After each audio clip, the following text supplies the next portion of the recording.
প্রিয় বন্ধুরা, কেমন আছেন? আশা রাখি ভালো। আজকের এই সুন্দর পৃথিবী একদিনে সৃষ্টি হয় নাই বা একদিনে সূচনা হয় নাই। বহু বহু যুগ ধরে বহু মানুষের চেষ্টা, সাধনা আর ফসল আজকের এই সভ্য পৃথিবী।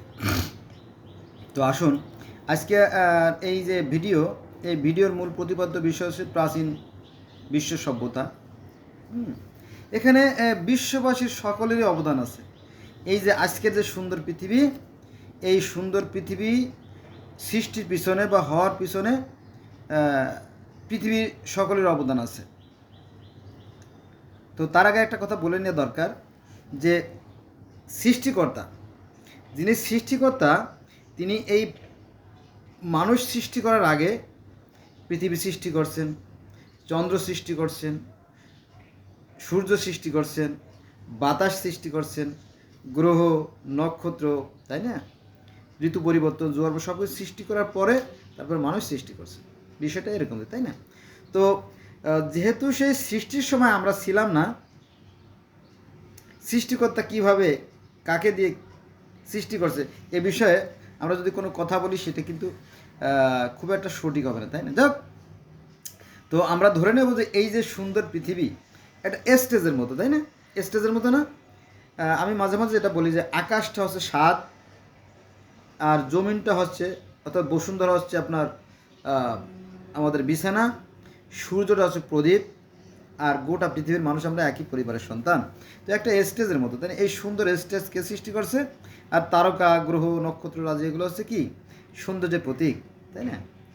তো গাছপালা, ঋতু পরিবর্তন, জোয়ার ভাটা, তাই যদি হয় তাহলে এই যে গোটা পৃথিবীটাকে যদি আমরা স্টেজের সাথে তুলনা করি, একটা মঞ্চের সাথে তুলনা করি, তাহলে এই মঞ্চটা কে সাজিয়েছেন? তিনি কত বড় বিচক্ষণ, তাই না? তো সাজানোর সম্বন্ধে আমরা ছিলাম না, অতএব তার সম্বন্ধে আমরা মন্তব্য না করলেই ভালো, তাই না? তবে একজন পরিকল্পনাকারী আছেন, একজন সৃষ্টিকর্তা আছেন। তো যেটা বলতেছিলাম যে আজকের যে আলোচনা সেটা হচ্ছে যে প্রাচীন যে বিশ্ব সভ্যতা, আজকের এই সুন্দর পৃথিবী গড়ার পিছনে বহু মানুষের বহু রকমের অবদান আছে, সেটা নিয়ে আজকে আমরা আলোচনা করব, তাই না?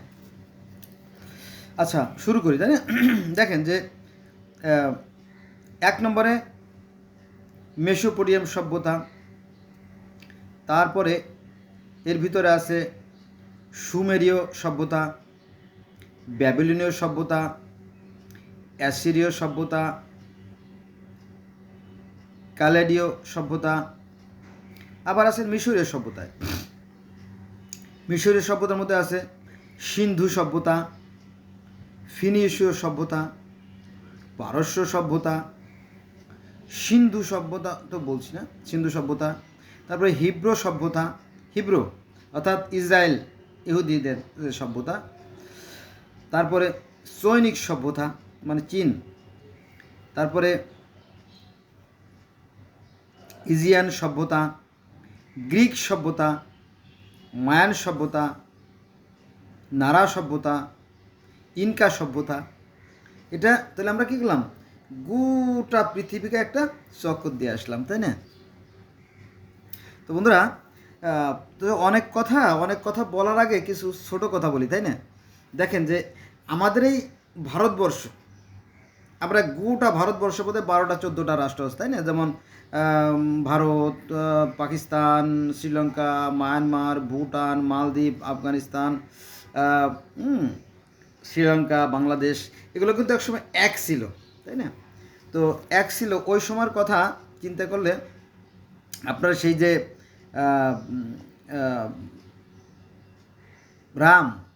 রামের কথা চলে আসে। রাম কিন্তু একজন ন্যায়ের পক্ষের একজন যোদ্ধা ছিল, তার বিপরীতে ছিল কি রাবণ। তারপরে শ্রীকৃষ্ণ ছিল ন্যায়ের পক্ষের একজন যোদ্ধা, আর তার বিপরীতে ছিল কংস। তারপরে এই যে আপনার ঈশ্বরচন্দ্র বিদ্যাসাগর, তারপরে রাজা রামমোহন রায়, এদের অবদান কিন্তু কম না, বিশাল অবদান, তাই না? সেটা আবার কি জিনিস? দেখেন যে এই ভারতবর্ষে, ইট is not a simple matter. গোটা ভারতবর্ষে একসময় ওই শিশু বলি, নর বলি, অশ্ব বলি, মহেশ বলি, পাঠা বলি, মানে প্রাণ, নিরীহ প্রাণ হত্যা, শিশু, বাচ্চা বাচ্চা শিশুদেরকে হত্যা করা হতো। এটা খুব সাংঘাতিক ছিল, তাই না? তারপরে দেখেন যে সহমরণ, সহমরণ শব্দটা শুনছেন আপনারা? সহমরণ অর্থাৎ স্বামী মারা গেলে তার সাথে স্ত্রীকেও কি আগুনে বা চিতায় পোড়াই দেওয়া হতো। এটাকে বলা হতো সহমরণ। সহমরণ শুনতে সুন্দর শোনা যায়, খুবই মিষ্টি শোনা যায়, কিন্তু যখন দাহ করা হয়, আগুনের মধ্যে দিয়ে দেওয়া হয়, কিন্তু এটি কিন্তু বাস্তবটা কিন্তু এত মিষ্টি না, বাস্তবটা সত্যি নির্মম। যাই হোক, তারপরে বিধবা বিবাহ প্রথা। একজন স্বামী কোনো কারণে মারা যেতে পারে। এখানে একটা বিষয় বলা দরকার। মনে করেন যে পুরুষরা হাটে, মাঠে, ঘাটে, বাজারে, এখানে সেখানে চলাফেরা করে, তাই না? তো মাঠে গেল, তার হাতে বা পায়ে কোথাও বিষ লাগলো, বিষ লাগে, কিন্তু গ্রামের যারা কৃষক তারা বুঝবে এই বিষয়টা, বিষ লাগে, হাতে বিষ লাগে, পছন্দ ধরে, এক ধরনের একটা খুব প্রাণঘাতী অসুখ। আবার রান্নাবত পুরুষরা মাঠে গেছে গরু চড়াইতে, হঠাৎ করে মেঘ বজ্রপাতের করে মারা যেতে পারে। পুরুষরা লাঙ্গল চাষ করতে হঠাৎ করে লোহার আঘাতে, তাই না, সেপটিক মানে শরীরের সমস্যায় মারা যেতে পারে। সাপে সাপে দংশন করতে পারে, পারে না? বা কোনো একটা বিপজ্জনক অবস্থায় পড়ে যেতে পারে, একটা কালভার্ট থেকে নামতে গিয়ে বা উঠতে গিয়ে, তাই না, পড়ে গিয়ে আহত হয়ে মারা যেতে পারে, এরকম। তো পুরুষরা বেশি ক্ষতিগ্রস্ত হয়। তার মানে এই নয় যে তার সাথে তার স্ত্রীকেও আগুনে পোড়াই দেবো, তাই না? এখন কথা হচ্ছে যে নারী আর পুরুষের মাধ্যমে কিন্তু আপনার সন্তান জন্ম হয়। এখন দেখলো একটা পরিবারের 5টা সন্তান আছে, স্বামী মারা গেলে সাথে স্ত্রীকে যদি দিয়ে দেওয়া হয়, দাহ করে দেওয়া হয়, তাহলে এই যে বাচ্চাগুলো, এই বাচ্চাগুলো কিন্তু অসহ হয়ে যাবে, বাচ্চাগুলো অসহ হয়ে যাবে, এদেরকে দেখাশোনার কেউ থাকবে না, তখন বংশটা একদম ধ্বংস হয়ে যাবে। তো এখানে যারা পুরোহিত, ধর্মগুরু, তাদের ইন্টারেস্ট আছে, মজা আছে। সেটা কি জিনিস? সেটা হচ্ছে যে ব্যক্তি মারা গেল আজকে, সে ব্যক্তি তো মারা গেলই, মারা যাওয়ার পরে তার যে স্ত্রী, তাকেও যদি দাহ করে দেওয়া হয়, তাহলে আর ওই শক্তিশালী কেউ রইল না। তাহলে ওই লোকের যে সম্পদ, ওই লোকের যে অর্থবিত্ত, ওই লোকের যে ভূমি যেগুলো আছে, ওইগুলো দখল করে নেওয়া খুবই সহজ।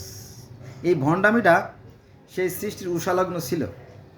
এই উষালগ্ন ছিল বলেই দেখবেন যে সেই মিশরীয় যে ধর্ম, পৃথিবীর প্রথম সভ্য যে জাতি, সেই মিশরীয় ধর্মে কিন্তু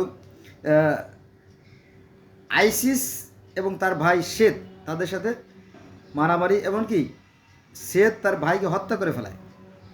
এবং আমাদের ইসলাম ধর্মে আছে হাবিল কাবিল, তারা এক ভাই আরেক ভাইকে হত্যা করে ফেলে। তারপরে আপনার ইহুদি খ্রিস্টান ধর্মে আছে যে আবেল কয়েনকে হত্যা করে ফেলায়। তারপরে গ্রিক, রোমান, এই সমস্ত ধর্মের দিকে যদি আপনি জানেন, সেখানে দেখবেন যে টাইটানদের সাথে অলিম্পিয়াদের যুদ্ধ হয়েছিল, এক জাতিকে আরেক ধ্বংস করে ফেলায়। তারপরে সনাতন ধর্ম যদি আপনি জানেন, সেখানে দেখবেন যে সেখানে স্বর্গেও যুদ্ধ হয়েছিল, দেবতাদের সাথে অসুরের যুদ্ধ। এরকম যে যুদ্ধ যুদ্ধ যুদ্ধ কাবাকাটি কোনাকুনি, এগুলো কেন হয় জানেন? স্বার্থ, স্বার্থ, আর কিছু না। চলেন আমরা মূল কথায় ফিরে যাই। তাহলে যেটা বলতেছিলাম যে এই সভ্যতা, এই আধুনিক বিশ্ব কিন্তু একদিনে রচিত হয় নাই, হাজার মানুষের হাজার চেষ্টা, লক্ষ চেষ্টার ফসল আজকের এই সভ্যতা। কিন্তু অনেক ধর্মগুরু মেনে দিতে রাজি না। আমাদের ব্যক্তিগত জীবনের কথা বলি, আমি এখন কিন্তু দৌড়তে পারি, হাঁটতে পারি, প্রতিবাদ করতে পারি, নিজের মতো করে চলতে পারি।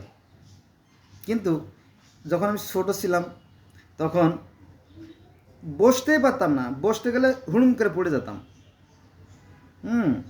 থির দেয়া বলে, থির দেয়া, থির দেয়া, তারপর হাঁপুর হাঁটা। আমি যখন হাঁটা শুরু করলাম, তখন ঠাস করে পড়ে যেতাম, উপর হয়ে পড়ে যেতাম, নাকে বাড়ি খাতো, মাথায় বাড়ি খাতো, কি মুশকিল। এমন ছিল না? এরম ছিল, সবার বেলা এরম ঘটে। তো এই পৃথিবী সভ্য হওয়ার পিছনেও এরকম তো অনেক ইতিহাস রয়ে গেছে। চলেন মূল কথা ফিরে যাই। আমরা চলে যাব সুমেরীয় সভ্যতা। সুমেরীয় সভ্যতায় সেখানে হচ্ছে ইরাক, সিরিয়া এই সমস্ত অঞ্চল নিয়ে হচ্ছে এই সুমেরীয় সভ্যতা। এই সুমেরীয় সভ্যতার ইতিহাস প্রায় 4000 খ্রিস্টপূর্বাব্দের কাহিনী। কত? 4000। It is not a simple matter. আর তার আগের ইতিহাস তো লেখা হয় নাই। এটা হচ্ছে খ্রিস্টেরও পূর্ব 4000, খ্রিস্টের পূর্ব, অর্থাৎ খ্রিস্ট তাহলে আজ থেকে প্রায় কত 6500। আজকে আলগেন 2024 সাল, তো তাহলে এই 2500 আর লগেন ওই 4000, তাহলে 6500 বছর আগেরকার। 6.5 আজকে হচ্ছে 13/5/2024। তো আজ থেকে 2500 আর ছিল ওই খ্রিস্টপূর্ব 4000, তাহলে 6500 বছর আগের কাহিনী। চিন্তা করেন, অবিশ্বাস্য। তো সেখানে তারা কি করছিল দেখেন, তারা চাষাবাদ করত। সেই নীল নদের যে পানি, সেই জোয়ার ভাটার পানি দিয়ে তারা কী করতো, চাষ করত। এমনকি এই সুমেরীয় যারা ইরাকের যে মানুষরা, তারা কিন্তু লিখন পদ্ধতি কিন্তু তারা করে ফেলছিল। চিন্তা করেন তারা কত উন্নত ছিল। তো সেই লিখন পদ্ধতিকে আমরা বলি কি, কিউনিফর্ম। তারপরে সেই যুগে আজ থেকে 6500 বছর আগে তারা চাকাও আবিষ্কার করে ফেলেছিল।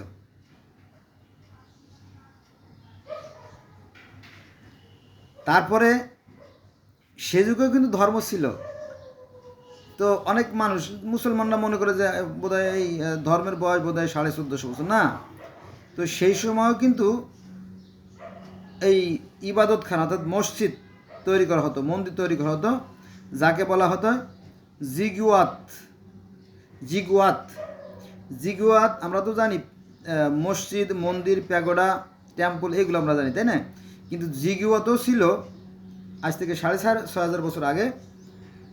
এটা হচ্ছে সেই মিশরীয় ধর্মে। মিশরীয় অনেক উন্নত ছিল, কোনো সন্দেহ নাই। তাহলে তাদের ধর্ম মন্দির কি বলা হতো, জিগুরাত বলা হতো। তারপরে তারা কিন্তু আইনও তৈরি করেছিল, তাকে বলা হয় ডুঙ্গি আইন। তারপরে জল ঘড়ি, সেই যুগে আজ থেকে 6500 বছর আগে অথবা তারও আগে জল ঘড়ি আবিষ্কার করেছিল। কারা? এই সুমেরীয় অর্থাৎ ইরাক, সিরিয়া এই সমস্ত অঞ্চলের কিছু সভ্য মানুষেরা। সভ্য, অসভ্য না কিন্তু।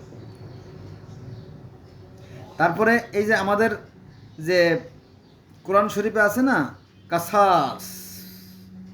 কাসাস মানে কি, ন্যায় বিচার। মাথার বদলে মাথা, হাতের বদলে হাত, পায়ের বদলে পা, চোখের বদলে চোখ, দাঁতের বদলে দাঁত। এটা আমাদের কোরআন শরীফে কিন্তু আছে। তো এই কাসাসের কথা আবার বাইবেলেও আছে, তাওরাতে আছে, ইনজিলে আছে, জব্বুরে আছে, হ্যাঁ, কাসাস আল আম্বিয়ায় আছে, এবং সনাতন বা অন্যান্য অনেক ধর্মেই কিন্তু এই কাসাসটা আছে। কাসাস শব্দ তো কি, ন্যায় বিচার। তো এই কাসাস অর্থাৎ সেই ডুঙ্গি আইন এটাও কিন্তু সেই সময় কিন্তু ছিল। অতএব সেই সময় থাকাটা বেশ কঠিন, কি না? কঠিন না? কঠিন ছিল আর কি। তো এদিক থেকে আমরা সেই মানুষদেরকে ধন্যবাদ জানাই যারা অনেক কষ্ট করে গেছে মানুষের জন্য।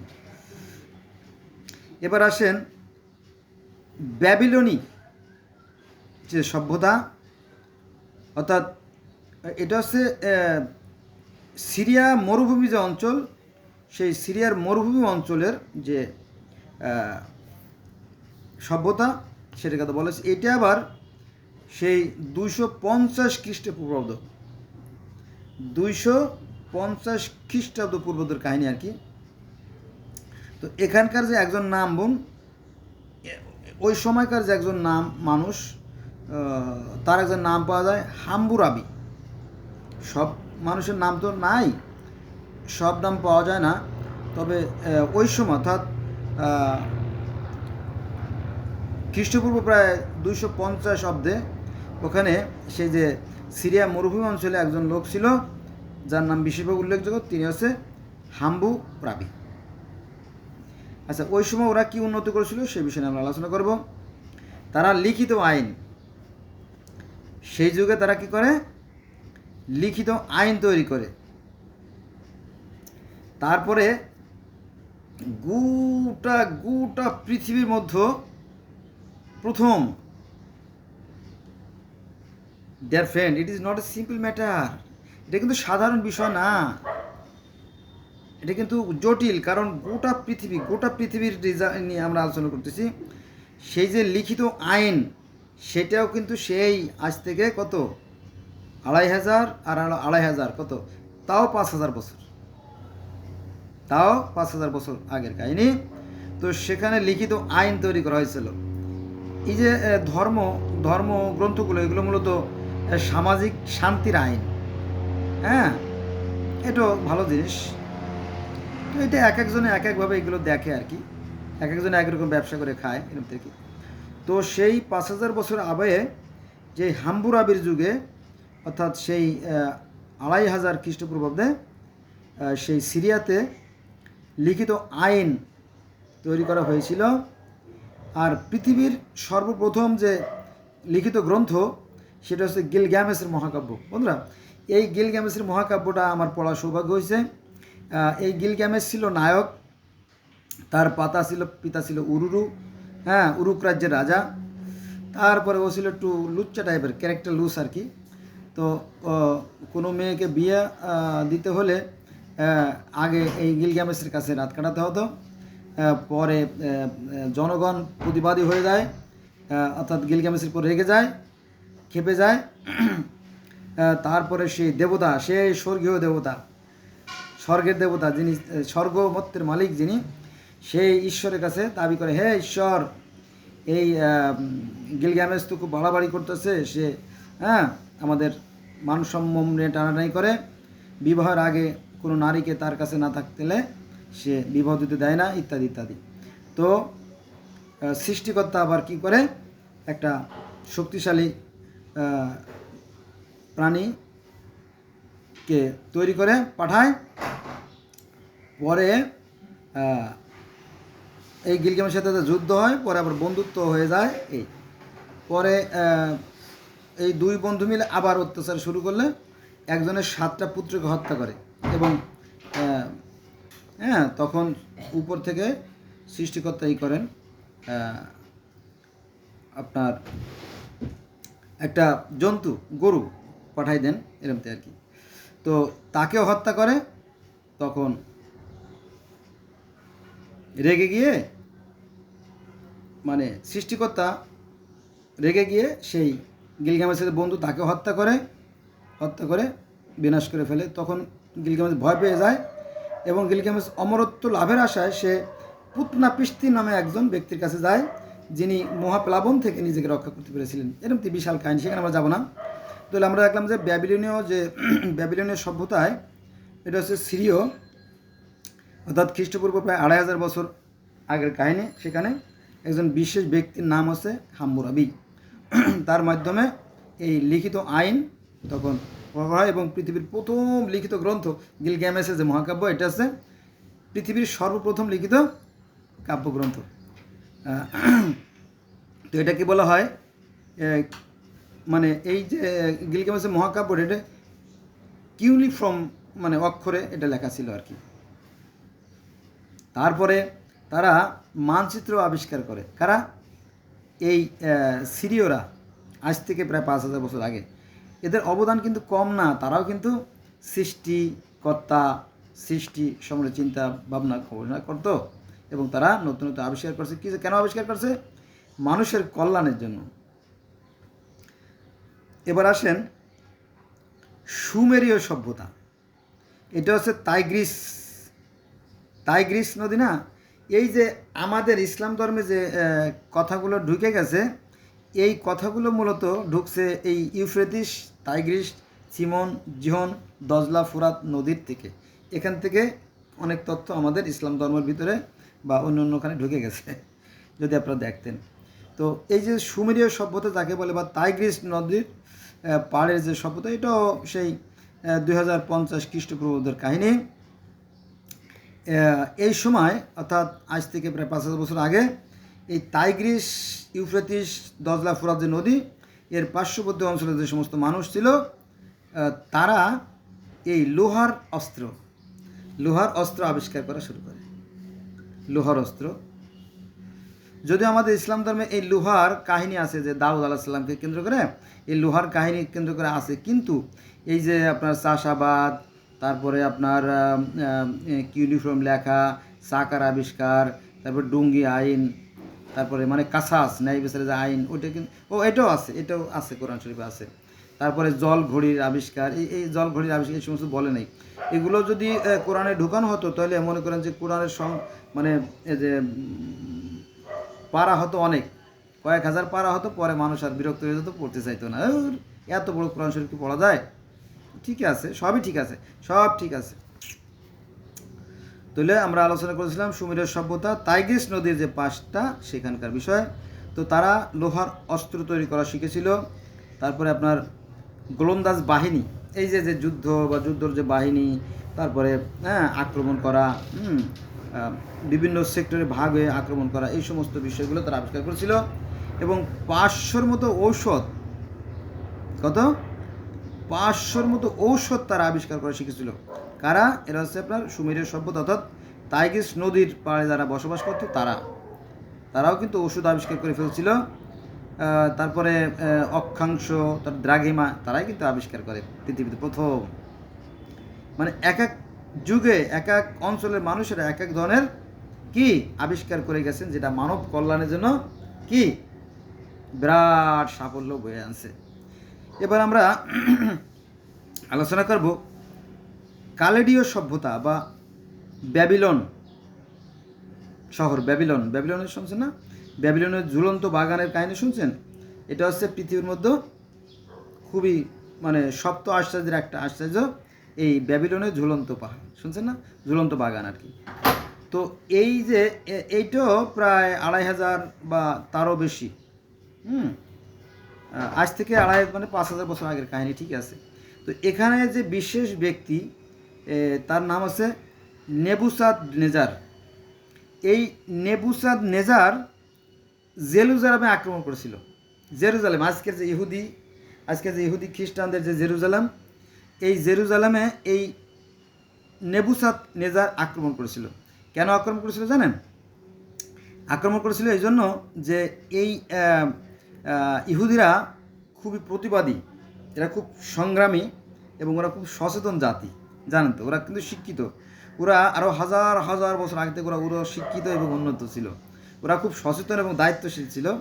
ওরা প্রতিবাদ করে। কার বিরুদ্ধে প্রতিবাদ করে? এই নেবুসাদনেজারের বিরুদ্ধে প্রতিবাদ করে। নেবুসাদনেজারের বিরুদ্ধে প্রতিবাদ করলে কি হবে? চিরকাল যারা সৎ, যারা ন্যায়পরায়ণ, তারা কিন্তু মায়ের খেয়েছে। এটা কিন্তু কোরআন হাদিসের কথা। তো যাক, নেবুসাদনেজার কী করলো? এই জেরুজালেমকে ধ্বংস করে ফেললো। এটা হচ্ছে 586 খ্রিস্টাব্দের ঘটনা আর কি। তো তারপরে যে দেওয়াল তৈরি, এই যে সুরক্ষিত যে বিশাল দেওয়াল, যে মানে বিলাপের দেওয়াল বলে, ইহুদিরা বলে বিলাপের দেওয়াল। যদি কারো কোনো মনোবাসনা, কারো কোনো যদি মনের কথা থাকে, তাহলে তারা কাগজে লিখে সেটা ওই দেওয়ালের ফাঁকে ঢুকে রাখে। এটা একটা যা শান্ত না, কারণ সৃষ্টিকর্তা তো আসলে দেখা দেয় না। সৃষ্টিকর্তাকে দেখা যায়, তবে চোখ দিয়ে নয়, এই চর্মচক্ষু দিয়ে নয়, এই বিবেকের চোখ দিয়ে। হ্যাঁ, এই যে বিশ্ব ব্রহ্মাণ্ড সুশৃঙ্খল ও সুনিয়ন্ত্রিত পরিচালিত হচ্ছে, নিঃসন্দেহে এর পিছনে একটা শক্তি আছে। সেই শক্তি হচ্ছে সৃষ্টিকর্তা। এই সৃষ্টিকর্তাকে বিভিন্ন মানুষ বিভিন্ন ডাকে। তিনি আছেন, আমার ভিতরেও আছেন, আমার বাইরেও আছেন। তবে সব মানুষের মধ্যে থাকে না, কিন্তু যারা অমানুষ, না মানুষ, তাদের মধ্যে ঈশ্বরের যে জ্যোতি, যে নূর, সে জিনিসটা থাকে না। তাহলে জেরুজালেম ধ্বংস করলোকে এই নেবুসাদনেজার। এটা হচ্ছে 586 খ্রিস্টাব্দের ঘটনা। তারপরে যে দেওয়াল, বিলাপের দেওয়াল যেটা আছে আজকের, সেটা তো এখানেই শেষ না। এইটা এই যে যে জেরুজালেম, এই জেরুজালেমের ইতিহাস আছে অনেক লম্বা, প্রায় 40 বার এটা অন্য হস্তগত হয়েছে আর কি। যেমন আলেকজান্ডার গ্রেট, তারপরে মঙ্গল বীর, নানান জনের নানানভাবে এটাকে আক্রমণ করছে, ধ্বংস করছে, আবার তারা এখান থেকে চলেও গেছে। এই জেরুজালেমটা তো গুরুত্বপূর্ণ কথা জানেন, এটা হচ্ছে আফ্রিকা, ইউরোপ এবং এশিয়া মহাদেশের একটা কেন্দ্রস্থলে, এই জন্য এই জায়গাটা খুবই গুরুত্বপূর্ণ। যাক, মূল কথা আসি। তো এই যে 7 দিনে যে সপ্তাহ, 24 ঘন্টায় যে দিন, এবং এই যে 12টা নক্ষত্র, রাশিচক্র, বছর, এগুলো কিন্তু এই ক্যালেডীয় সভ্যতা অর্থাৎ ব্যাবিলন শহরে যারা বসবাস করতো, নেবুকাদনেজারের সময় কিন্তু এটা আবিষ্কার। তার মানে কি, আজকের যে সভ্যতা, এই সভ্যতা কিন্তু একদিনে গড়ে ওঠে নাই। পৃথিবীর অসংখ্য মানুষের অনেক ক্লান্তি, অনেক চেষ্টা, অনেক সাধনার ফসল। বোঝা গেছে বিষয়টা? আপনিও চেষ্টা করলে আপনার কি ভাগ্যের পরিবর্তন করতে পারবেন। এটা কিন্তু কোরআনের কথা। আল্লাহ বলেন যে মানুষ ঠিক ততটুকু পায় যতটুকু সে অর্জন করে, যতটুকু সে চেষ্টা করে, সেই কথা আর কি। তো পৃথিবী যে আজকে সুন্দর হয়েছে, এর পিছনে অসংখ্য মানুষের অসংখ্য অবদান আছে। এবার আমরা আলোচনা করব মিশরীয় সভ্যতা, অর্থাৎ নীল নদীর তীরের যে সভ্যতা, সেটা। এর আংশিক আলোচনা করছি, আর একটা আলোচনা হবে এখানে। এটা হয়েছে আবার সেই খ্রিস্টপূর্বাব্দ 4000 অব্দ। তো ওই সময়ের কিছু মানুষের নাম গোটা পৃথিবীতে অমর হয়ে আছে। একজন আছে খুফু, 2 নম্বরে আমিন হাতেম, তারপরে তুতেন খামেন, জানেন তাই না? এরা এই যে নামগুলো বললাম, যেমন আপনার খুফু বা আমিন হতেম বা তুতেন খামেন, এরা কিন্তু ফারাও রাজা, ফারাওদের মতো বিখ্যাত কয়েকজনের নাম আর কি। এদের অবদান কি? এরা পিরামিড তৈরি করছে। তারপরে হায়ারোগ্লিফিক বলতে এটা আপনার এক ধরনের লেখন পদ্ধতি।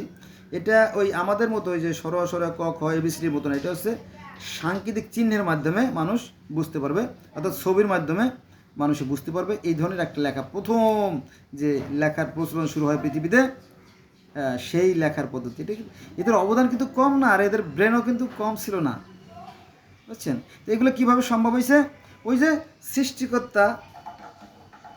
সৃষ্টিকর্তা মানুষকে যে জ্ঞান দিয়ে দিয়েছে, ভালো মন্দের জ্ঞান দিয়ে দিয়েছে, সেই জ্ঞানটাকে কাজে লাগাইয়া মানুষ কি করছে, তার নিজের জীবনের পরিবর্তন আনছে, সামাজিক, পারিবারিক, রাষ্ট্রীয়, অন্যান্য ক্ষেত্রে পরিবর্তন আনছে। কিভাবে?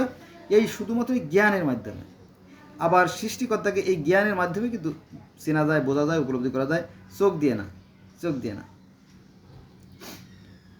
তাহলে আমরা জানলাম যে এই যে মিশরীয় সভ্যতার যে কাহিনী, নীল নদের তীরের যে কাহিনী, অর্থাৎ আজ থেকে 6500 বছর, মানে খ্রিস্টপূর্ব 4000 বছর, আর আজ হলো 2500 চলতেছে, তাহলে 6500 বছর আগের কাহিনী। এখানে খুফু, আমিন হতেম, তুতেম খামেন, এদের নাম বিশেষভাবে উল্লেখযোগ্য। এরা কী করেছিল? এরা পিরামিড, তারপরে হায়ারোগ্লিফিকিস, তারপরে ছবি, সাংকেতিক লিপি, তারপরে দিন, মাস, বছর, এই সমস্ত তারা তৈরি করেছিল। তারপরে এখানে কিন্তু শেষ নাই। এই যে ঢাল, এই যে আমাদের যে মারামারি, তাই না? এখন তো গ্রাম অঞ্চলে ঢাল, তলোয়ার, কাঁটা বললাম কমে যাচ্ছে আস্তে আস্তে। এই যে ঢাল, মানে নিজেকে রক্ষা করার জন্য যে বর্ম আর কি, ঢাল, তারপরে তলোয়ার, লোহা দিয়ে তলোয়ার, তীর, ধনুক, বর্ষা, বল্লম, কাতরা, রামদা, ছুরি, বটি, যেগুলো ছিল, এগুলো অস্ত্রের হাতিয়ার ছিল। এগুলো তো আজ থেকে সেই 6500 বছর আগে তখন কি কিন্তু মানুষ আবিষ্কার করে শিখে গেছে। কিন্তু আমি যেহেতু মুসলমানের সন্তান, আর আমি যেহেতু ধর্ম নিয়ে বাড়াবাড়ি করি, তো আমাদের ইসলাম ধর্মে বলা হয়েছে যে দাউদ নবী প্রথম এই এই লোহার আবিষ্কার করে আর কি, এভাবে বলা হয়। এটা ঠিক না, কারণ অনেকেই লোহার আবিষ্কার করছে, তাই না? যাক, তাহলে আমরা জানলাম যে সেই মিশরীয় সভ্যতার লোকেরা অর্থাৎ ফারাও রাজারা পিরামিড আবিষ্কার করে, হায়ারোগ্লিফিক্স আবিষ্কার করে, গ্লিফিক আর কি। তারপরে ছবি, সাংকেতিক লিপি অর্থাৎ লেখনী পদ্ধতি তারাই আবিষ্কার করে। তারপরে মাস, বছর, সপ্তাহ এগুলো তারা আবিষ্কার করে। ঢাল, তলোয়ার, কাতলা, বল্লম, টিঠা, ফুলকুচি, রামদা, হ্যাঁ, এই সমস্ত অস্ত্রপাতিও ওই সময়ের আবিষ্কার। তারপরে আসেন এই সিন্ধু সভ্যতা। আমরা যে বাঙালি, আমাদের যে সিন্ধু সভ্যতা অর্থাৎ ভারতবর্ষের যে সভ্যতা, সেই সিন্ধু সভ্যতা আমরা চলে আসলাম। এই সিন্ধু সভ্যতার কথা জানা যায় আজ থেকে প্রায় 2750 খ্রিস্টপূর্বাব্দ।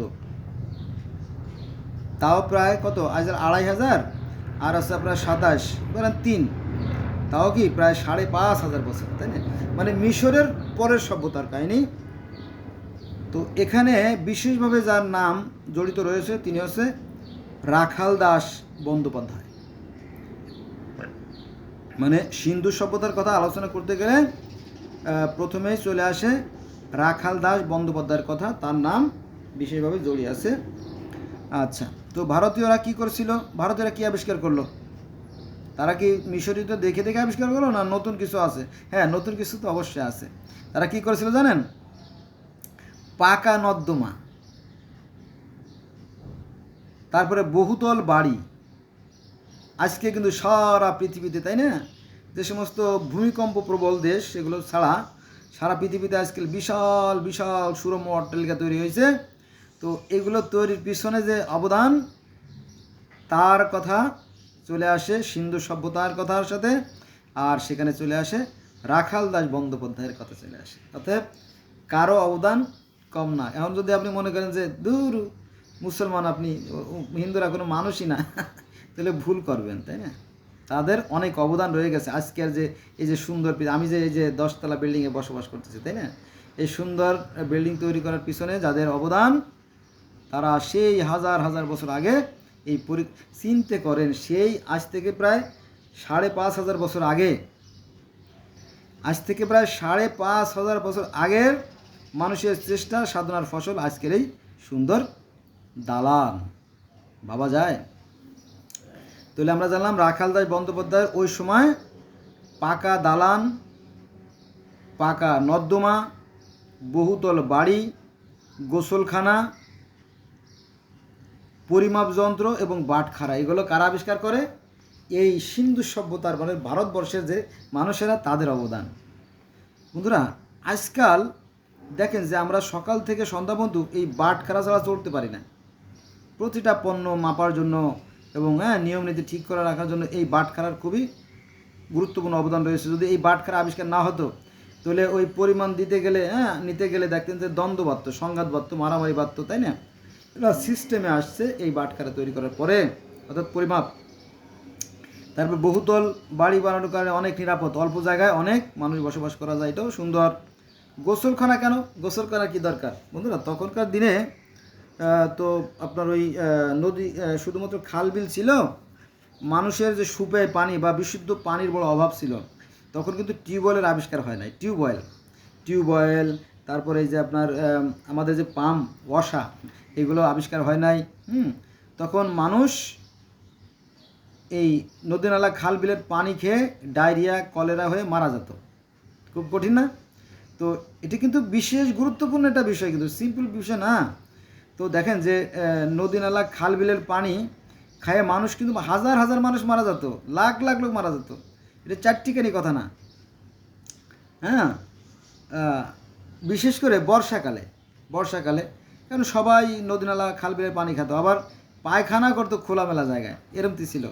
পরে মানুষ আস্তে আস্তে পাকা পায়খানা তৈরি করলো, পাকা বাড়ি তৈরি করলো, পাকা গোসলখানা তৈরি করলো, তারপরে পাকা নর্দমা তৈরি করলো, তারপরে কুয়া, এক ধরনের কুয়া ছিল। আমার মনে আছে যে 1985 সালের দিকে আমি আমার গোপালগঞ্জের অনেক জায়গায় আমি কুয়া দেখছি, কুয়াকে আবার ইন্দ্রা বলা হতো, ইন্দারাও বলে, ইন্দারাও বলা হতো। ওই কুয়া তৈরি করতো, গর্ত তৈরি করে ওই গর্ত থেকে মানুষ কী করতে জানেন, এই যে বাকেট বা বালতি বা ঝুড়ি দিয়ে রশি দিয়ে এভাবে পানি তুলে তুলে কী করতো, আনতো, ওই পানি তারা খেত, কারণ টিউবওয়েল ছিলই না। আজকে আমার গ্রামে, আমার একই গ্রামে হাজার হাজার টিউবওয়েল আছে, মনে করেন যে 5,000 বা 10,000 টিউবওয়েল আছে, কিন্তু আমি যখন ছোট ছিলাম তখন আমি দেখছি মাত্র 2টে টিউবওয়েল বা 3টে, বড় 3টে টিউবওয়েল ছিল। তার মধ্যে কুদ্দুস কাজী নামে একজন লোক ছিল, কুদ্দুস কাজী, উনি এয়ারফোর্সের ওয়ারেন্ট অফিসার ছিল। তো ওনার বাড়িতে একটা টিউবওয়েল ছিল, আর মাদ্রাসা একটা ছিল, আর ছিল একজন মৌলভী সাহেবের বাড়িতে। এই 3টে টিউবওয়েল আমি দেখছি ছোটোবেলা। এটা সম্ভবত 1976 সালটাল হবে আর কি, তখন ছোটো টুকটুক, তখন আমার মনে আছে। আমার সেই সময় এরকম ছিল আমাদের। এখন আর ওইগুলো মানুষ ভাবে না। যাক, তো সেই দিনে কঠিন ছিল, ডায়রিয়া কলেরায় হাজার হাজার লাখ লাখ লোক মানুষ মারা যেত। এবং কোনো গ্রামে যদি ডায়রিয়া শুরু হতো, যেহেতু একটু পানিবাহিত রোগ, মানুষ কী করতো জানেন, এক গ্রাম থেকে পালাইয়ে অন্য গ্রামে চলে যেত। ডায়রিয়া বা কলেরা যেটা আর কি। তো এই যে কোথায় আলোচনা করতেছিলাম, হ্যাঁ, সিন্ধু সভ্যতা, এই ভারতবর্ষে যে সিন্ধু সভ্যতা, সিন্ধু নদের তীর ঘেঁষে যারা বসবাস করতো, তারা আজ থেকে প্রায় 5,500 বছর আগে, 5,500 বছর আগে রাখাল দাস বন্দ্যোপাধ্যায়ের কথা চলে আসছে। পাকা নর্দমা, পাকা বহুতল বাড়ি, পাকা পায়খানা, তারপরে পরিমাপ এবং বাটখারা তৈরি, এর প্রত্যেকটাই কিন্তু most important for our life. আমাদের জীবনের জন্য এটা খুবই গুরুত্বপূর্ণ। তো এই যে ডায়রিয়ার কথা বললাম, এই ডায়রিয়া কিন্তু সাধারণ বিষয় না। তো যখন কোনো ডায়রিয়া শুরু হতো কোনো গ্রামে, তো এই ডায়রিয়ার হাত থেকে বাঁচার জন্য কী করতো, এই যে পাকা পায়খানা বা নর্দমা বা কুয়া বা ইন্দারা তৈরি করে মানুষ কী করতো, সেখান থেকে পানি তুলে তুলে খাইতো, বিশুদ্ধ পানি খাইতো, রান্নার কাজে ব্যবহার করতো। বোঝা গেছে? তাতে কি হতো, লক্ষ লক্ষ মানুষের জীবন কি হয়েছে রক্ষা হয়েছে। এটা কিন্তু কম গুরুত্বপূর্ণ না। তারপরে আবিষ্কার হলো কি, স্যালাইন। কি কয়, স্যালাইন খেলে মানুষের জীবন রক্ষা হয়? হ্যাঁ, লবণ পানির স্যালাইন খাইলেই জীবন রক্ষা হয়। আশ্চর্য হলো সত্যি। আজকালকার আমাদের আশেপাশে গোটা 68,000 গ্রামের আশেপাশে আনাচে কানাচে যত মুদি দোকান আছে, মুদি দোকানে আজকাল স্যালাইন পাওয়া যায়, যা জীবন রক্ষাকারী হিসেবে ব্যবহার করা হয়। এর পিছনে অবদান হচ্ছে রাখাল দাস বন্দ্যোপাধ্যায়। তো এটা হচ্ছে আমাদের ভারতবর্ষ অর্থাৎ সিন্ধু সভ্যতার যে কাহিনী সেখানে। তারপরে আমার মনে আছে যে 85, 86 থেকে 90 সাল পর্যন্ত আমি বাড়িতে ছিলাম। পরে আমি ফরিদপুরে চলে আসি, ফরিদপুর থেকে পরে আমি ঢাকা চলে আসি। 93 সালে আমি ফরিদপুর আনন্দ বিশ্ববিদ্যালয়ে ভর্তি হই এবং সেখান থেকে পরে ঢাকাতে এসে পরে মাস্টার্স করি আর কি, এমএ পাস করি আর কি। তো তারপরে বাড়িতে যাওয়া হয় নাই, কারণ আমি সংসারে বড় ছিলাম, তো বাবা ছিল না। তো ফলে আমাকে প্রচুর পরিশ্রম করতে হতো, বেশি আয় করতে হতো, বাড়িতে যাওয়ার সুযোগ হতো না। এইভাবে আর কি লেখাপড়া করছি, চাকরি করছি, এইভাবে একভাবেই আমার জীবন পার হয়ে গেছে। তাহলে এই যে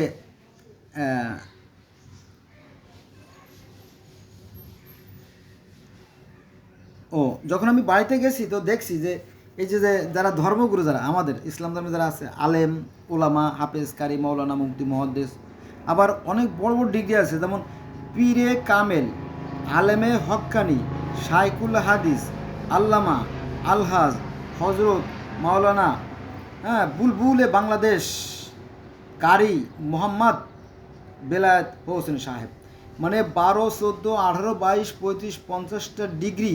আরে বাবা, নাম তার কি, বেলায়েত হোসেন বেলু। ছোটোবেলা তাকে বলে বেলু বলে ডাকতো। সে এখন এতগুলো ডিগ্রি জমাইছে কেন জানেন? মানুষকে ভয় দেওয়ার জন্য।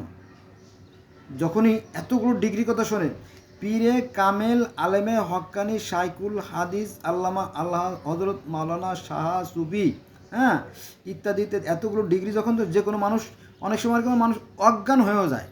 ওরে বাপ রে বাপ, আসমান থেকে ফেরেস্তা নামে আইছে, তাই নাকি?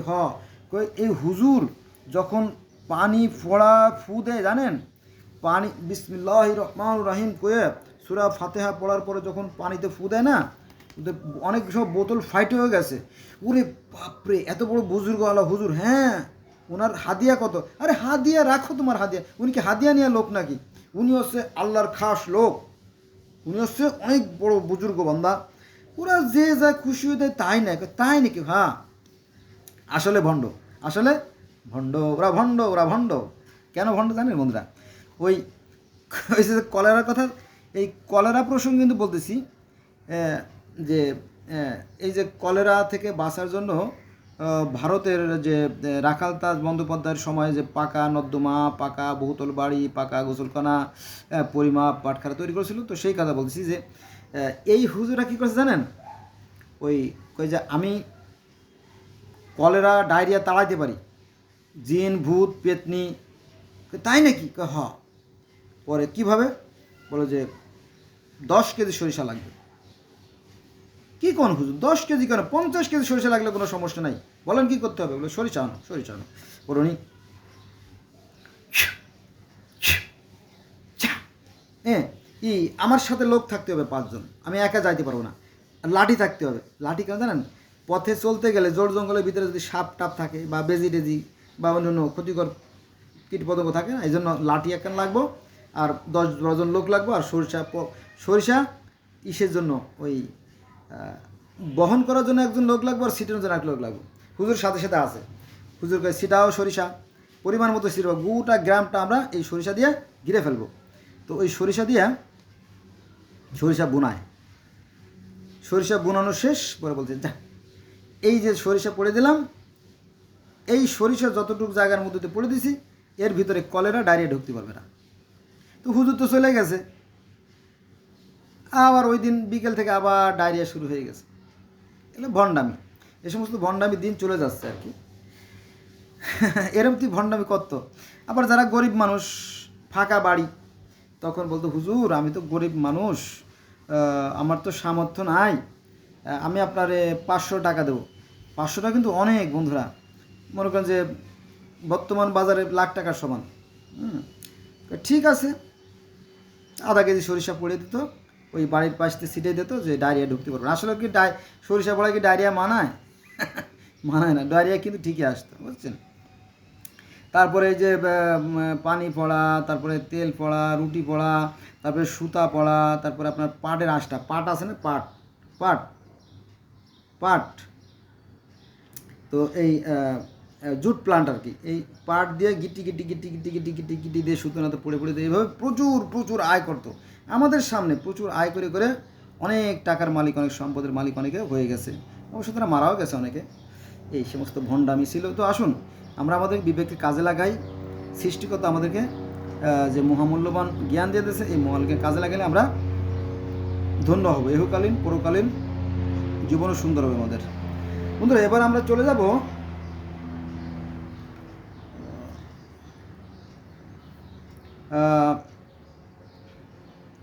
সিন্ধু সভ্যতা আলোচনা করলাম, ফিনিশীয় সভ্যতা, ফিনিশীয়, এই সমস্ত ফিনিশীয় সভ্যতা সম্বন্ধে তো আমরা সাধারণ মানুষ যারা, তারা তো কমই জানি, তারপরেও জানা। এই যে ফিনিশীয় সভ্যতাটা কোথায় জানেন? এটা হচ্ছে লেবানন, অর্থাৎ ভূমধ্যসাগর এর মাঝামাঝি যে জায়গাটা, সেখানে লেবানন বৈরুত যেগুলো বলে আর কি। এটা হচ্ছে, এই জায়গাটা হচ্ছে আপনার আজ থেকে প্রায় 1800 খ্রিস্টপূর্বাব্দের যে ইতিহাস, সেগুলো আমরা জানতে পারি। আর এখানকার একজন most important person who is famous around the world, the name of Alexander the great. Alexander the গ্রেটের নাম আমরা সারা বিশ্ববাসী জানি। এই আলেকজান্ডার দ্য গ্রেট না থাকলে বোধহয় আমরা এই যে ফিনিশীয় সভ্যতা অথবা লেবানন ও বৈরুত বা ভূমধ্যসাগরের যে মাঝামাঝি জায়গার যে ইতিহাস, সেটা হয়তো আমরা কমই জানতাম, তাই না? কার জন্য জানতে পারি আলেকজান্ডার দ্য গ্রেটের কারণে। যাক, তো এই আলেকজান্ডার গ্রেটের সময় পৃথিবীতে আর একটা বৈপ্লবিক পরিবর্তন সাধিত হয়, সেটা হচ্ছে কি, মানুষ কালি কলম তৈরি করা শেখে। কি, কালি এবং কলম তৈরি করা শেখে। কালি কলম কিন্তু আমরা এই পর্যন্ত পাইনি, গত 6500 বছরের মধ্যে পাইনি। এখন এসে পেলাম যে কালি কলম আবিষ্কার করছে কে, এই আলেকজান্ডার দ্য গ্রেটের সময়। তারপরে জাহাজ নির্মাণ তাও তৈরি হয়েছে এই আলেকজান্ডার দ্য গ্রেটের সময়। এবং বর্ণ বা অক্ষর, দ্যাটস মিন লিটার অক্ষর, এটাও এই লিটারটা কিন্তু আজ থেকে প্রায় 6500 বছর আগের যে মিশরীয় যে সভ্যতা, তারা কিন্তু এক ধরনের অক্ষর আবিষ্কার করেছে, সেগুলো কিন্তু চিত্রের মাধ্যমে। বন্ধুরা মনে আছে, এর আগে আমি আলোচনা করছি, তো তারা কিন্তু এটা চিত্রের মাধ্যমে এটা আবিষ্কার করেছিল, সেটা আমরা পাইছি। কিন্তু এই আলেকজান্ডার গ্রেটের সময় কি হলো, এই কালি কলম এবং বর্ণ অক্ষর, একটু সাংকেতিক চিহ্ন আজকাল যেমন আমরা তৈরি করি বা পড়ে থাকি, এরকম একটু লেটেস্ট মানে আপডেট বা উন্নত মানের অক্ষর আবিষ্কার হয়। বোঝা গেছে বিষয়? তো আলেকজান্ডার দ্য গ্রেটকে ধন্যবাদ, তাই না? সে চাচ্ছিল গোটা পৃথিবীটা এক করতে, গোটা পৃথিবীর শাসক হবে একজন। এটা কিন্তু সুন্দর হতো, তাই না? সুন্দর হতো বলতে কি, যদি গোটা পৃথিবীর মানুষ যদি একটা জাতি হতো, গোটা পৃথিবী যদি একটা আইন থাকতো, হ্যাঁ, আর গোটা পৃথিবীর মানুষ যদি আমরা একই ধর্মের অনুসারী হতাম, তাহলে পৃথিবীটা কী হতো, আরও সুন্দর, আরও রঙিন, আরও মধুময় হতো। তখন এই কলহ বিবাদ থাকতো না, ধর্ম দিয়ে মারামারি, কাপাকাটি, কোটাকুটি, এগুলো অনেক কমে যেত। ঠিক কিনা বন্ধুরা, কি বলেন? অবশ্যই ঠিক, অবশ্যই ঠিক। আর যারা মূর্খ, যারা বুঝবে না, তাদের কাছে হয়তো ঠিক নাও হইতে পারে। হ্যাঁ, এবার আমরা চলে যাব পারস্য। পারস্য মানে বর্তমানে যে ইরান, পারস্য মানে বর্তমানে ইরান, যে ইরানের সভ্যতা বা পারস্য সভ্যতা, এটা হচ্ছে আপনার খ্রিস্টপূর্ব প্রায় 2000 অব্দের কাহিনী। এখানে অর্থাৎ সেই পারস্যে, সেখানে আর এক বৈপ্লবিক পরিবর্তন সাধন করে কে জানেন? জরথ্রুস্ট বা জরস্টান, যে ধর্মের প্রবর্তক তিনি। এটা সাসানিয়া বংশধরদের পৃষ্ঠপোষকতায় তিনি এই কাজটা করেছিলেন। আমাদের ইসলাম ধর্ম, অর্থাৎ ইসলাম ধর্ম, তারপর ইহুদি ধর্ম, খ্রিস্টান ধর্ম, অর্থাৎ তাওরাত, জব্বুর, ইনজিল, বাইবেল, কোরআন, এই এই এই সমস্ত জায়গায় যে সমস্ত কাহিনী আছে, সেই কাহিনীগুলো এই জরথ্রুস্ট ধর্মের কাহিনীগুলোতে আছে। তাই যারা বিজ্ঞ, আমার কথা না, মাইন্ড করবে না, যারা অভিজ্ঞ, তারা বলে যে এই জরথ্রুস্ট ধর্ম থেকেই পরবর্তীতে ইহুদি, খ্রিস্টান এবং ইসলাম ধর্মের জন্ম। অনেকে ধারণা আর কি, আমার না, মাইন্ড করবেন না। যাক, তো এখানে এই জরথ্রুস্টের সাথে আরেকজনের নাম জড়িত আছে, তার নাম হচ্ছে দারিউস। তাহলে আমরা জানলাম যে পারস্য অর্থাৎ বর্তমান ইরানের যে ইতিহাস বা যে সভ্যতা, সংস্কৃতি, তাদের অবদান কম না। এই সময় তারা কি করে, তারা দক্ষ ব্যবস্থাপনা মানে কি, এই যে ধর্মের মাধ্যমে একটা শান্তি শৃঙ্খলা এবং ঐক্য ফিরিয়ে আনার যে ব্যবস্থা, সেটা তারা প্রবর্তন করে। সে এক বিরাট ইতিহাস, সেখানে আমরা যাব না। এবং 12 মাস আরও অনেক অনেক উন্নতি, অগ্রগতি সাধিত হয় কখন, এই পারস্য সভ্যতার সময় বা ইরানীয় সভ্যতার সময় আর কি। পারস্য সভ্যতা মানে বর্তমান ইরান, আজকের যে ইরান আর কি, আজকে 2024 সাল চলতেছে। এবার চলে আমরা হিব্রু সভ্যতা, হিব্রু অর্থাৎ সেই ইহুদিদের যে ইতিহাস, সেটা চলে আসতেছে এখানে। হিব্রু সভ্যতা, এটা হচ্ছে আপনার হিব্রু সভ্যতা কোথায় সংগঠিত হয়েছিল বা কোথায় এটা তৈরি হয়েছিল, এটা হচ্ছে আপনার প্যালেস্টাইন, জেরুজালেম, অর্থাৎ এখন যে ফিলিস্তিন, জেরুজালেম, যেখানে যুদ্ধ চলতেছে ইহুদি মুসলমানদের মধ্যে, সেইখানকার কথা চলে আসছে। সেই এখানে একজন বিশেষ ব্যক্তি ছিল, যার নাম ইতিহাসে জড়িত আছে, তার নাম আছে ইখনাটন। কি নাম? ইখনাটন এক ব্যক্তি ছিল, যার নাম বিশেষভাবে উল্লেখযোগ্য আছে ইতিহাসের পাতায়। তো হিব্রু একটা সেমেটিক ভাষা, এরা বহু দিক থেকে তারা উন্নতির এক চরম শিখরে উঠছিল। এখানে বন্ধুরা অনেক কথা, ভিডিও তো বড় হয়ে যাচ্ছে, এই যে যে জেরুজালেমের ইতিহাস, এখানে 5,000 বছর আগে যে ইতিহাস আছে, এখানে এক মানে সূর্যের পূজা করতো, সালেমের পূজা করতো, জেরুসালেম, সেই নামকরণ সেখান থেকে হয়েছে।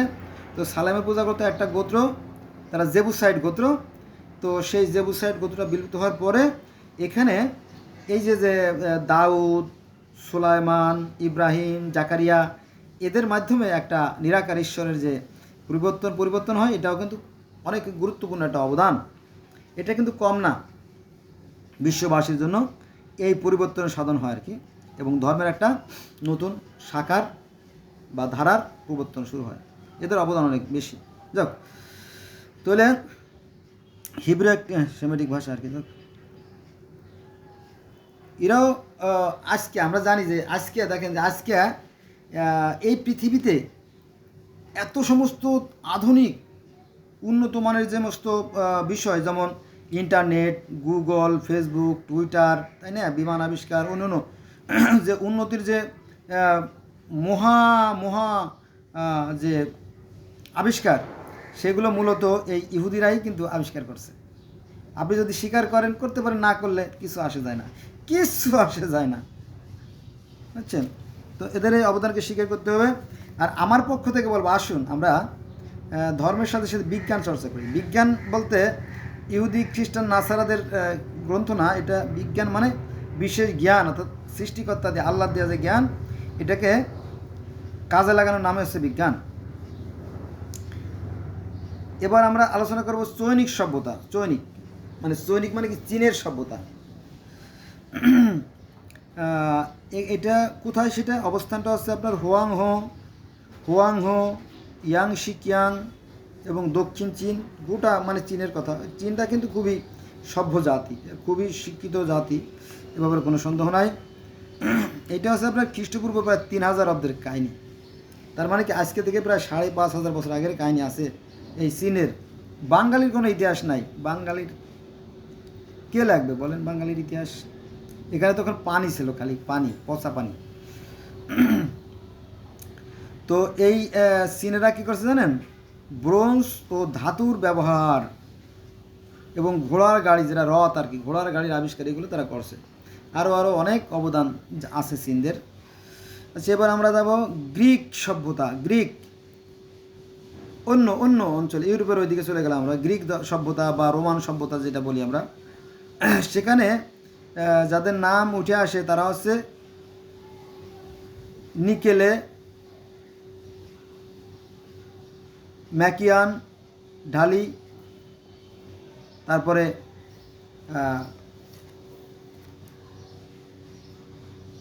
আবার বলি, তাই না? আমরা যদি গ্রিক সভ্যতার কথা আলোচনা করি, তাহলে এটা হচ্ছে আপনার খ্রিস্টপূর্ব প্রায় 1200 অব্দের কাহিনী। প্রথমে চলে আসবে আপনার সক্রেটিস, তারপরে প্লেটো, তারপরে অ্যারিস্টটল, তারপরে সাফোক্লিস, হোমার, নিকেলে, ম্যাক্সেন্ডালি, হিরোডোরাস, অনেক পৃথিবীর সেরা বিজ্ঞানী এবং মনীষী অনেকের অবদান। তার মানে আমরা বোধহয় খুব গুরুত্বপূর্ণ একটা জায়গায় চলে আসছি। গ্রিক সভ্যতা, এই গ্রিকরাই পৃথিবীটাকে কি সবচেয়ে বেশি পরিবর্তন করছে। আবার বলি, তাই না, যেহেতু মোস্ট ইম্পর্ট্যান্ট একটা subject. Socrates, Plato, Aristotle, Sophocles, Homer, নিকেলে, ম্যাক্সিন্ডালি, হিরোডোরাস, পৃথিবীর গুরুত্বপূর্ণ ব্যক্তিদের নাম এখানে চলে আসছে, যারা পৃথিবীতে অনেক উন্নতিতে সহায়তা করছে। এদের এখানে আছে আমরা দর্শন, তারপরে অলিম্পিয়ান যে গেমসের যে সূচনা, সেই খেলার সূচনা এখান থেকেই শুরু হয়। ট্রয় নগরী যুদ্ধ, সেটার কাহিনী আমরা এখান থেকে জানতে পারি। তারপরে মায়া সভ্যতা বলতে বন্ধুরা, ওই আমেরিকার ওই অঞ্চলে কিন্তু প্রায় 300-400 ধর্মের খবর পাওয়া যায়। তো তার মধ্যে আপনার মায়া, ইনকা আর অ্যাজটেক এগুলো কিন্তু সবচেয়ে সমৃদ্ধশালী ধর্ম। এটা নিয়ে আমি আলোচনা করবো না, ধর্মের বিষয় নিয়ে আলোচনা করবো না। তো ওদের অবদানও কম না। এই মায়ানরা কিন্তু অনেক উন্নত, অনেক উন্নত ছিল। এবং আজকে হলো 2024, আজকে এই যে আমি যে কথা বলতেছি এই মুহূর্তে আজকে আছে 13/5/2024 সাল। তো এই 12/12/12 তারিখে এই পৃথিবী মহাপ্রলয় হবে, কিয়ামত হয়ে যাবে। এই কাহিনীটা আমরা জানতে পারি এই মায়ান সভ্যতা থেকে। তো এই মায়ান সভ্যতা গুয়েতেমালা এই অঞ্চলের যে সভ্যতা তাকে বলা হয়। তো এটা হচ্ছে খ্রিস্টপূর্ব 1000 অব্দের কাহিনী আমি আলোচনা করতেছি। এই মায়ানরা কী করেছে জানেন? জ্যোতির্বিদ্যা, তারপরে গণিত, সৌর ক্যালেন্ডার, পাথরের মন্দির, তারপরে বিজ্ঞান চর্চা। এই যে বিজ্ঞান চর্চা, এটা কিন্তু খুবই সাংঘাতিক একটা বিষয়। এই মায়ানরাও কিন্তু মিশরীয়দের মতো, এমনকি তার চেয়ে বেশি উন্নত ছিল, কিন্তু আমরা এটা দূরে থাকার কারণে এটা আমরা জানি না। সাধারণ মানুষ যারা তারা জানি না আর কি। কিন্তু এই মায়ানদের অবদান কিন্তু কম না। এই বিজ্ঞান চর্চা মানে কি? সৃষ্টিকর্তা যে জ্ঞান দিয়েছে সেই জ্ঞানটাকে চর্চা করার নাম হচ্ছে বিজ্ঞান চর্চা। বিজ্ঞান মানে জ্ঞান, বিজ্ঞান মানে বিশেষ জ্ঞান, অর্থাৎ কোনো একটা বিষয় নিয়ে পরীক্ষা নিরীক্ষা, যাচাই বাছাই এর মাধ্যমে অর্জিত জ্ঞান, সেটা হচ্ছে বিজ্ঞান। কিন্তু আমরা ওই কুয়ার ব্যাঙের মতো সেই মুখস্থ বিদ্যা পড়ে আছি। পরে মুসলমানদের কোনো উন্নতিও নাই, অগ্রগতিও নাই। আস্তে আস্তে আস্তে তারা কি তলানিতে যেয়ে ঠেকতেছে, অধপতনের নিচে যেয়ে ঠেকতেছে। এখন মুসলমানরা শত শত দলে বিভক্ত, এক দল আরেক দলকে